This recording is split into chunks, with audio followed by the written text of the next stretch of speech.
South Africa plunges into darkness as rolling blackouts cripple the nation. There's no electricity. The robot is not working. Eskom, the state-owned power utility, is at the center of this crisis. In the 2 previous episodes, we've explored its financial woes and corruption scandals. Now, it's time to uncover the political games that brought Africa's largest electricity producer to its knees. How did backroom deals and power plays sabotage South Africa's power supply and leave millions in the dark? Let's get to it. The arrival of democracy in 1994 shook South Africa's foundations, promising a fresh start after decades of oppression. With the African National Congress launched into power and apartheid dismantled, South Africa entered a new age of governance, brimming with promises of equality and progress. But translating lofty ideals into tangible results was easier said than done, especially for state-owned enterprises like Eskom. Overnight, the ANC found itself responsible for everything from economic policies to state-owned businesses, central to the party's nation-building agenda. These entities had once been the backbone of apartheid economic exclusion. Now they were tasked with driving inclusive growth. Eskom, the crown jewel of the utility sector, embodied this transformation mission. The party's vision was to expand access to electricity for millions of previously marginalized South Africans. Enters the Cadre deployment policy, ANC's brainchild for aligning public service leadership with its political agenda. The logic behind the policy was simple: fill leadership positions with party loyalists to align public services with government objectives. On paper, it promised ideological cohesion, but in practice it turned into blatant political patronage, where loyalty trumped expertise. The Cadre deployment policy turned Eskom's boardroom into a microcosm of party politics. A prime example was the appointment of Brian Molefe as CEO.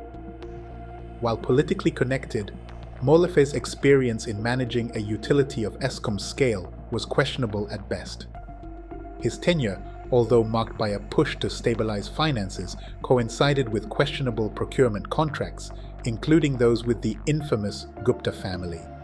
This further entangled the utility in allegations of state capture covered in our last episode. This appointment, and many others, exemplify the preference for party-aligned figures over technically qualified experts. So, critical infrastructure issues were overshadowed by ideological debates, and decision-making became more about balancing factional interests. This led to a significant erosion of Eskom's operational expertise. The Cadre deployment policy resulted in crumbling technical experience, escalating operational chaos, and financial scandals that bled Eskom dry. Over time, this led to infrastructure mismanagement and maintenance backlogs, severely impacting power generation capabilities, and the political appointees facilitated questionable contracts and poor procurement practices. Eskom's management became reactionary, responding to short-term demands rather than implementing long-term solutions. As rolling blackouts plunged neighborhoods into darkness, an unsettling irony emerged. The party that had electrified millions of homes was now struggling to keep the lights on. The Cadre deployment policy might have set Eskom on a rocky path, but political interference ensured the journey was nothing short of chaotic. Over the years, ministers tasked with overseeing Eskom repeatedly inserted themselves into its operations, often prioritizing political objectives over the utility's technical, financial, and strategic needs. Minister Pravin Gordhan of Public Enterprises, for example. His involvement brought layers and layers of complexity. Tasked with reforming the utility, Gordhan's approach often turned into micromanagement. Decisions on executive appointments and operational strategies frequently required his direct approval, leaving Eskom's leadership with little room to maneuver. This heavy-handed oversight slowed down decision-making and stifled the independence necessary for implementing much-needed reforms. These interventions created a leadership environment trapped in political tug-of-war. And then there's the saga of Andre de Ruyter. With the resignation of Jacob Zuma in 2018, Cyril Ramaphosa assumed the presidency, promising to root out corruption and reform state-owned enterprises. Ramaphosa's administration quickly realized that Eskom's $25 billion debt was a ticking time bomb threatening to blow up investor confidence, as public trust was already gone. To this end, the president's early promises included unbundling Eskom into 3 distinct entities for generation, transmission, and distribution. He also pledged to address Eskom's unsustainable debt and operational challenges by enforcing strict governance standards and accountability measures. However, implementing these reforms proved challenging. Resistance popped up faster than Eskom could produce megawatts. Inside the utility, entrenched interests dug in their heels, while outside, labor unions, scared that restructuring efforts would lead to job losses and pave the way for privatization, exerted significant pressure with strikes and protests. Within the ANC, some members opposed reducing state influence over Eskom, making it difficult for Ramaphosa to enact policies aimed at reducing corruption and increasing transparency. While the administration acknowledged the need for diversification away from coal, this pivot faced significant opposition from political factions with ties to the coal sector, further stalling necessary transitions. Appointed in 2020, De Ruyter took on the challenging role of Eskom CEO with a clear mandate: drive financial and operational reforms. His tenure was marked by bold attempts to boost efficiency, root out corruption, and steer Eskom toward renewable energy, a tall order for a utility buried in debt and riddled with scandals. Unfortunately, his objective of cracking down on corruption brought him into direct conflict with politically connected individuals who benefited from Eskom's procurement processes. The new CEO's vision also collided with the Minister of Energy's unwavering commitment to coal.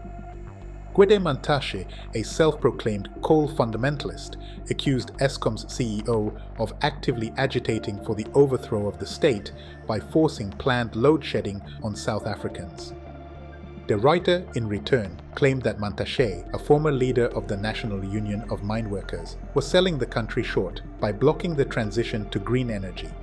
The minister argued that South Africa's reliance on coal could not be abandoned without catastrophic economic consequences.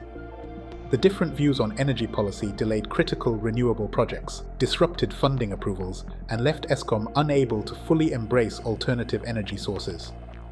Even as Eskom faced mounting pressure to transition towards renewable energy, Mantashe remained steadfast in his commitment to coal. In 2020, he actively pushed for continued investment in coal-fired power plants, citing again the economic importance of coal mining and its role in sustaining jobs, particularly in unionized sectors. While politically convenient, this stance directly contradicted Eskom's need to diversify energy production and adopt cleaner, more cost-effective technologies. This lack of political backing severely undermined De Ruyter's authority as he faced allegations of sabotage within Eskom's infrastructure.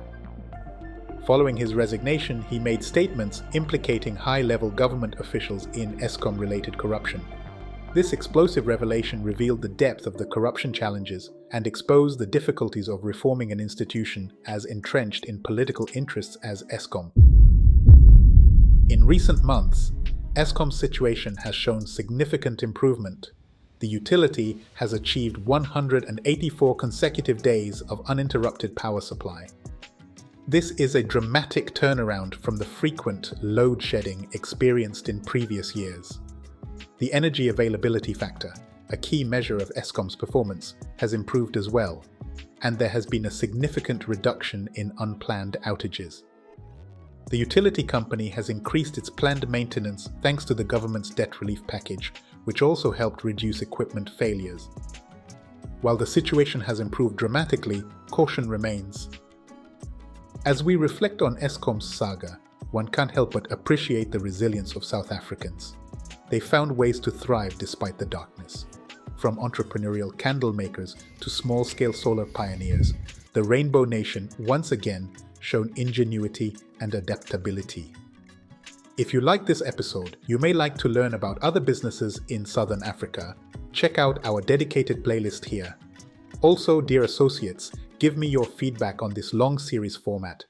Thank you for your time and thanks for watching.